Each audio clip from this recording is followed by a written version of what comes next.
Hello, bonjour, namaste, ni hao, and ohio, everybody. What is going on? It is Galeriot here. Welcome back to the YouTube channel once again for another Danmachi Battle Chronicle video. And today we're going to be doing a deep dive into the team building of this game. Now, there's a lot to go over. We're going to be going over the type wheel. We're going to be going over the different roles units have. We're going to be going over equipments and scene cards and their usefulness, and much more. So of course, if you guys go on to enjoy this video, please be sure to leave a like down below, subscribe to the channel for more Danmachi Battle Chronicle content, and of course leave a comment down below as well. Let me know, do you guys think that this team building exercise is a little bit too complicated? Are you guys waiting for the English version, because then it might become a lot more easier? Let me know in the comment section down below, because for me, I will say this right now at the start of this, I would say that the English version is a must. There are some things that are obviously understandable, but when it comes to the scene cards and the unit's abilities, we're gonna definitely need at least a wiki, if not an English version, right? We're definitely gonna need a wiki or something to understand what everything does.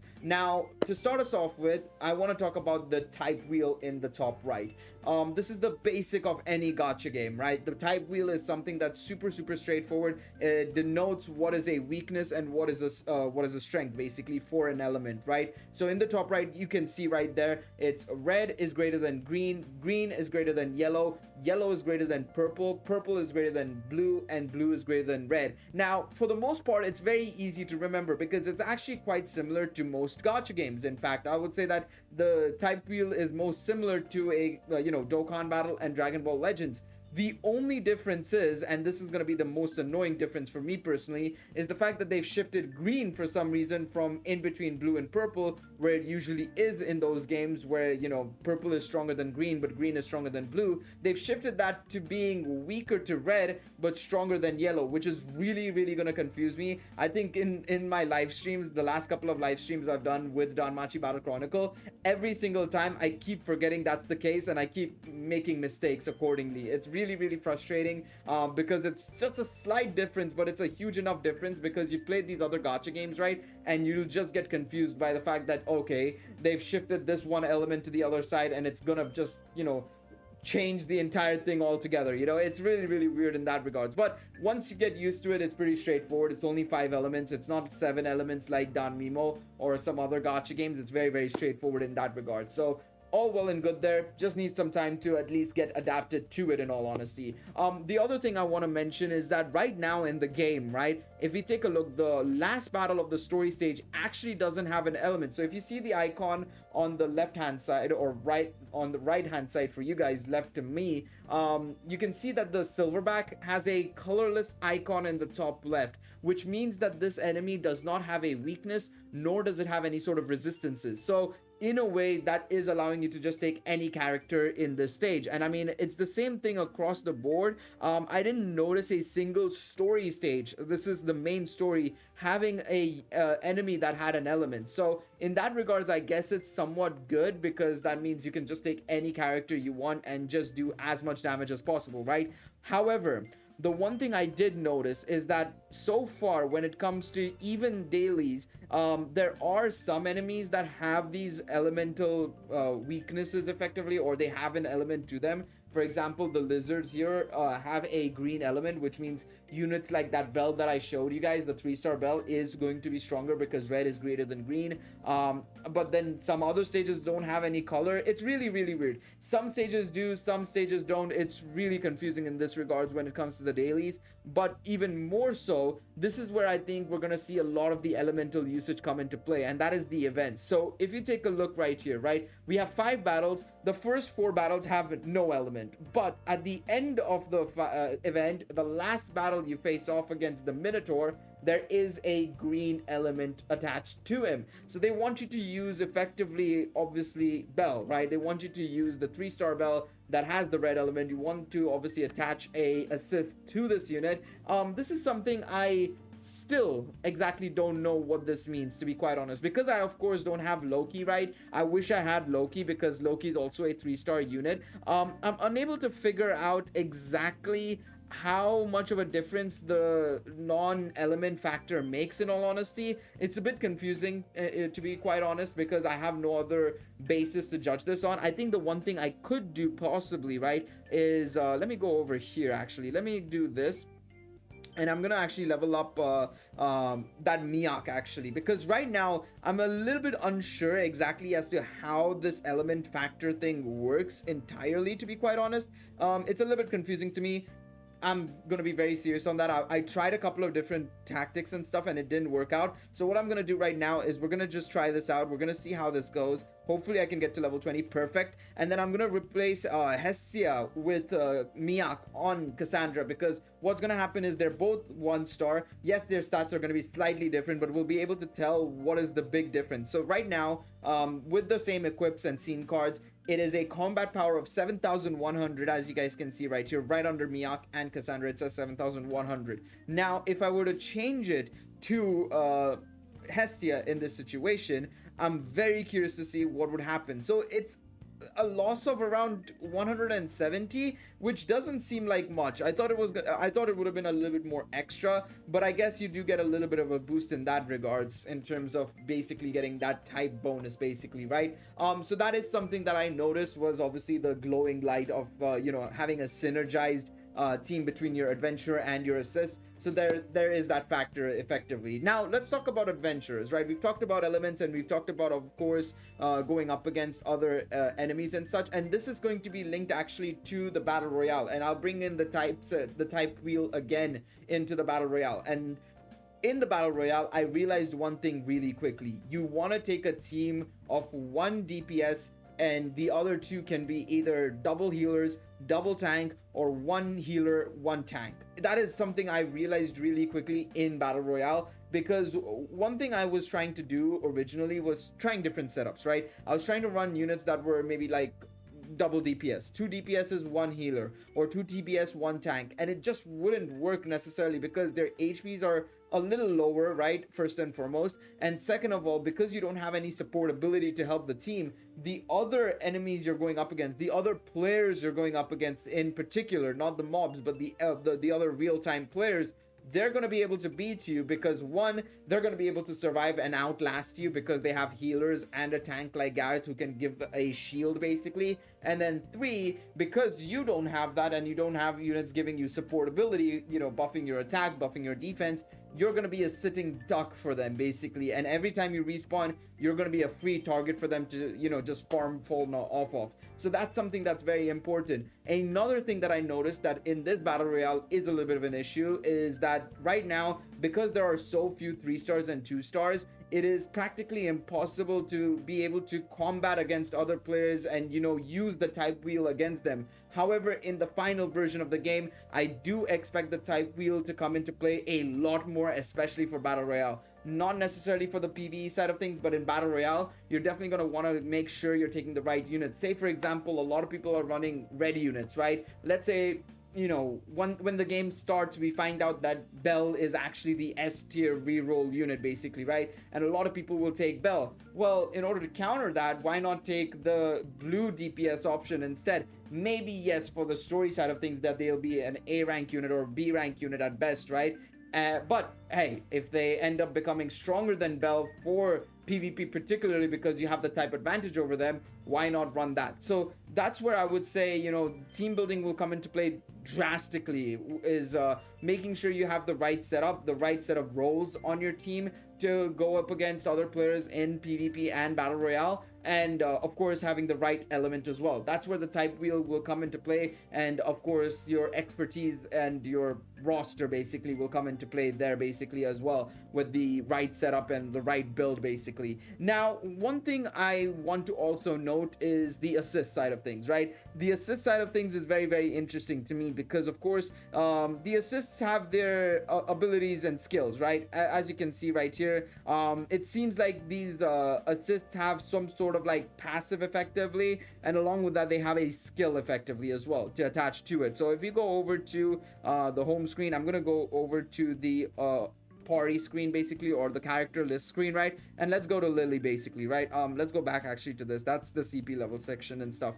If you go over here, right, you can see here that there is effectively a skill. This is the main skill basically. This is what you will be using in the fight itself. So if you tap the button and you can use it, that is the skill. The other skills seem to be effectively passive skills. Now obviously I haven't been able to translate every sort of skill and everything, right?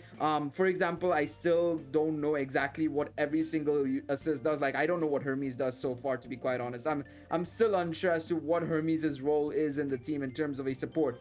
But one thing I noticed as well here, and this is where I'll talk a little bit about the units themselves as well, is that 1-star assists only have their main passive skill. So if I were to go right, you can see that they have only one passive skill. But it's also the same situation, it seems like, for 2-star assists as well. They only have one passive skill as well. They of course have an active skill, which will probably be a little bit stronger than the 1-star assists of like Miak and Hestia. I mean, you can see that Hestia only recovers 20% HP on her first skill. But of course, when you take a look at Hermes, he's got way more attached to him in terms of an assist skill, right? And then of course, a 3-star assist have not just one passive skill, but two passive skills, and of course a active skill, basically, right? So it's going to be very interesting to see exactly what these units are capable of doing. What I'm probably going to do tomorrow in the morning or something like that is I'm going to just take a screenshot of every single unit's passives and active skills. I'm going to save them in a file on my computer so that I can sit down, and when, you know, right around the beta test ending, basically, I'm going to translate everything and I'm going to make a video on it, basically going over the skills and abilities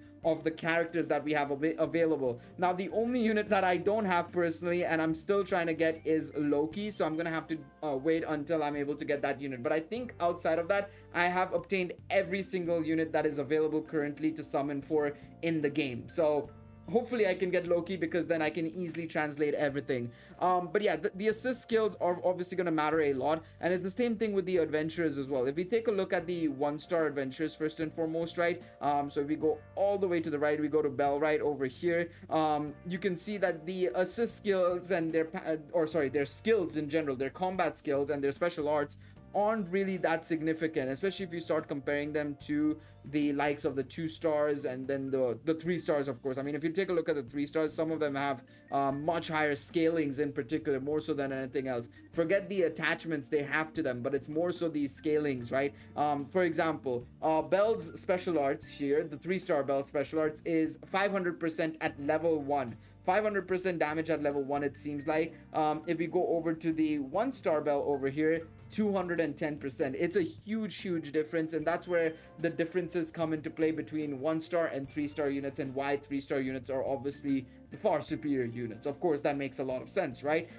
Now I want to talk a bit about a little bit about the scene cards and equipments, right? This is where things get a lot more convoluted, because right now we've obviously looked at adventurers and assists, and for the most part I would say they're effectively very similar to Danmimo, right? How Danmimo does their adventures and assists, I would say it's very similar to that, except assists of course have a couple of extra passive skills to work off of, right? That's the main thing right here, and of course the fact that you can level up your skills and get higher scalings. That's the main thing here. However, scene cards and the equips are a little bit weirder, and it's still something I haven't fully comprehended myself, right? So the first thing I want to take a look at is the equipment, right? So these equipment pieces that I've obtained right here, right, they are all something I've obtained from effectively farming stages. I've just farmed a lot of stages, and that's how I got them, and I've only obtained 5 of them. It's really weird in that regards, but that's how I've obtained them. Now, of course, if you see on the right hand side, the top right screen, basically, right, you can see that basically what we have there is a couple of stats boosts. So you can see that the top stat, which is basically STR, if I'm not mistaken, I could be wrong with my Japanese, but I'm pretty sure that's strength. That is giving 80 plus 80, so you want to equip it on basically a physical unit, right? Of course. Then the second skill is effectively endurance or so. No, I think the second skill is dexterity, which is plus 11. Third skill is magic. Fourth skill is durability. I don't know the fifth one. I think the fifth one might be agility. I'm not sure. Again, it's very similar to effectively how Danmimo does their statuses. It's exactly the same. It's strength, dexterity, magic, endurance, agility, basically. Those five stats are exactly the same. Now, if you take a look at the right hand side, right, they have some additional characteristics as well. They increase special attack damage, they can increase magic status, and they can increase physical status as well. So there are some things, but it's really weird because I use this. I use the skill, right? Let me. I'm gonna show you. I'm gonna go into a fight and show you exactly what I mean, and then we'll talk about scene cards. I'm still uncertain as to what these sort of equipments do, because sometimes I've had some of these equips give me like a ridiculous amount of HP or whatever, and then it just plummets my HP to like zero basically. I understand there was one that did that, which gave like 999,000 HP, but then it took away like a chunk of HP every couple of seconds, which meant that it inflicted poison after healing you to maximum, which is just fine. But let's say I do that, right? And for some reason, I don't know why, whenever I was in Battle Royale and I was trying to use that, I would just take a lot of HP damage. Look at that. My HP went down to basically half, and I don't get why. It's really confusing. Of course, I lost a little bit more HP there because I got hit by the silverback gorilla, but it's really weird. Of course, it you deal a lot more damage basically because of that, of course, right? As you saw there, I reduced his HP by like a quarter basically right there, thanks to the skill. And I'm gonna use it once more again to show you guys what would happen basically. But it does seem like you want to use those skills as a last ditch ability more so than anything else, which is I mean, it's absolutely fine. So let's see what happens here. I want to see the damage it does here. 5,129 there. It seems like it's a slight bit more, but yeah, I don't think it's a huge enough difference. Oh my god, that's the first time I've actually seen that. I died during the battle clear screen. There's just no way. I was like, wait, what just happened? Did I lose or win? Lily's just there. Look, I mean, one second. This is actually a little bit funny. I can't believe it. Lily's just there, just vibing, bro. I can't believe it. I cannot believe it. Okay, well, there you have it. But yeah, I still died because I didn't get hit, and I literally just died because of the equip. So I'm still a little bit uncertain as to what the equips exactly do. I'm still trying to get an understanding of it. Of course, if other players have been able to actually translate it or get it translated through somebody who actually knows Japanese, please do let me know, because I'm still very much uncertain as to exactly what these things do, to be quite honest. It's very confusing to me. Some of these equips are very easy to understand, like for example the one that's on Gareth right now. I know for a fact that it increases attack power from my understanding, so that's really well and good, but the rest I have no idea. Now when it comes to scene cards, right, and I think I'm gonna go to the main screen for this, and I'm gonna go to the strengthening section. If we go over here, right, so scene cards are effectively like craft essences from FGO. I think that's the best way and easiest way to put it. Other things that are similar to craft essences and this as well is probably things like memories in My Hero Ultra Impact. If you've played that game, it's kind of similar to Memorias. I think it's a little bit different to Memorias because you actually equip this to a character specifically, right? So I would say it's kind of similar to Memorias, but more so like craft essences and memories in FGO and My Hero Ultra Impact respectively, because what they do is actually also very similar to them. They give you a stats boost, as you can see in the top left or top right of your screen right now. The numbers on the top right, they do give stats boosts, and then on top of that they give additional effects over here basically. I keep forgetting the camera is mirrored, man. They give you additional effects over there basically, right? And basically this seer equip is actually a little bit in the wrong spot, to be quite honest, because this seer equip is increasing stuff like HP, health restoration, stuff like that. So this ability is more so, I would say, or this scene card would probably go on Cassandra more so than Bell, to be quite honest, but I've put it on Bell nonetheless because I wanted to give him the stats and stuff, so he has it. But accordingly, you will have to make the right decision in terms of which assist you want to put it on and stuff like that. I still don't understand what this means necessarily. This way, yep, there we go. I was trying to do my fingers all the way to see where it was, but I still don't understand what this is in particular, to be quite honest. It doesn't seem like that's a constraint or something. I'm not sure. I'm actually not sure what it is, to be quite honest. It says those are like conditions or restrictions or something, but I'm still uncertain. This is something I'm still trying to figure out, and I've been translating. It says category human, female, and of course the hostess of fertility, right? But I don't know if it's like, okay, any of those characters can actually equip this, right? For example, so let me actually do something here. One second, I have an idea. So Gareth is not a human, we know this. Gareth is not a human, he's a dwarf. And then of course you have he's not a female, he's not part of the hostess of fertility. So what if I were to try and put this? Let me see, would it work? Yeah, it still works. So I'm a little bit confused as to what that means. I don't know if it gets like an extra boost if like we go over to a human female and from the hostess of fertility or something. I don't know. It's a very confusing sort of thing and category, to be quite honest. I'm very curious to see how they actually implement it. Is it going to give like a boost to a character? Like say for example, Ryu wouldn't work actually, but let's say there is a seer assist, for example, right? Let's say in the future that there is an actual seer assist, right? And you give it to say Gareth. Will that scene card give a bonus to that ability? That's things I'm trying to still figure out and understand. But from my understanding so far, it doesn't seem to give a bonus of any sorts, but we'll have to wait and see. But yeah, that's pretty much all there is to team building right now, and in my personal opinion, that's all I've understood so far. Of course, if you guys have any further questions, I'll try and answer them to the best of my capabilities. But to just give you guys a TLDR, right? Remember the type wheel in the top right. It's going to be extremely handy for you guys in events as well as battle royale. The next thing you want to keep an eye out for is your team setup. Make sure you guys are taking in 1 DPS and 2 supporting / 2 tanking units effectively, or one of each basically, right? And then of course your assist will want to also be in line with the right element of your adventure, and of course give you the right sort of active and passive skills for you to deal extra damage. And then of course your equipments and scene cards are things that obviously give you extra statuses as well as extra abilities as well, and passive skills that will help you out in terms of your overall damage. Of course, if you guys enjoyed this video, please be sure to leave a like down below, subscribe to the channel for more Danmachi and Danmachi Battle Chronicle content, and I will see you guys in the next video. Take it easy, everybody. Bye bye.